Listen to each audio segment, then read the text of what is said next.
Do you want to know the ultimate guide to Zercher lifts? Stay tuned in today's episode.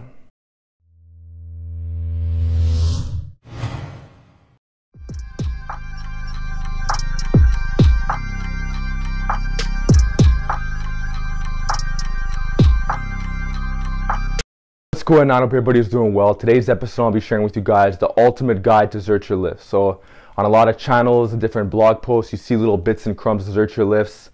Look no further. This episode is going to show you everything you need to know about Zercher lifts, from how to grip the bar, different grip placements, programming, purposes of programming, parameters, and the whole list goes on, along with a multitude of different variations of Zercher lifts that you can incorporate into your programming. So without further ado, let's get into it.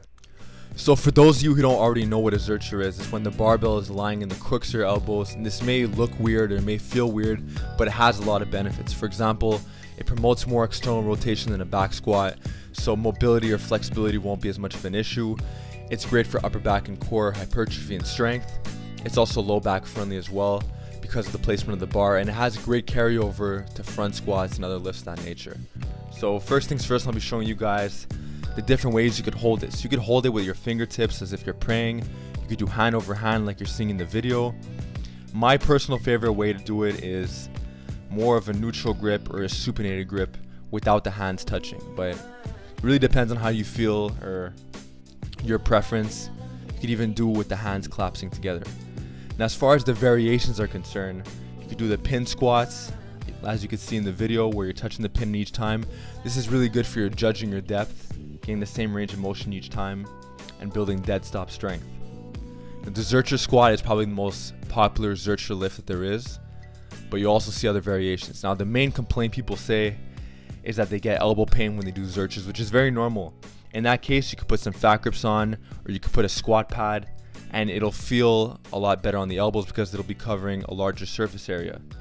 So here, when you start going heavier, I'm not going heavy in the video, but just for demonstration purposes, I have elbow sleeves. These are actually knee sleeves, but you could use them as elbow sleeves when you're doing the Zercher lifts.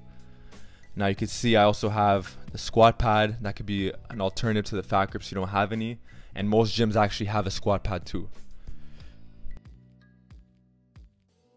So the Zercher squat might be the most popular one, but there's also a lot of lifts you could do, which I'll show you right now. One is the Bulgarian split squat in the Zercher style. So you're still hitting upper back, you're still hitting interior core, and in a unilateral fashion. You could also do good mornings in the Zercher style. This is really good for the whole posterior chain, and you don't have to go as heavy. You could get a lot more out of less weight. Here's a front view of the good morning. This feels really great on the hamstrings, glutes. It's how you get a really strong posterior chain. You could also do some power shrugs or just some strict shrugs in the Zercher style position. So this is really cool because even if you have a wrist injury, you could work around it with the Zercher style lifts, because now the wrist won't be an issue and you're just overloading your body in different ways. You're working around it. You could do more power shrugs. You want to go a bit heavier, so you could still build your traps. Now this is really interesting. You could also do carrying variations. So if you find cardio boring like me, you could just do it in a way where you're still getting a style of training that you really like. Like I like doing Zercher lifts, so when I do it conditioning, I like to do Zercher carries, as you can see. So I have a sandbag right here, and I like to just Zercher it and just walk around with it. Your abs are smoked after this, your upper back is smoked, you feel it the next day, and you know you can just progressively work heavier and heavier, and it's a really awkward object. It's really similar to strongman events, if that's what you're into. Now this one I actually got from Christian Thibodeau. This is the Zercher front raise.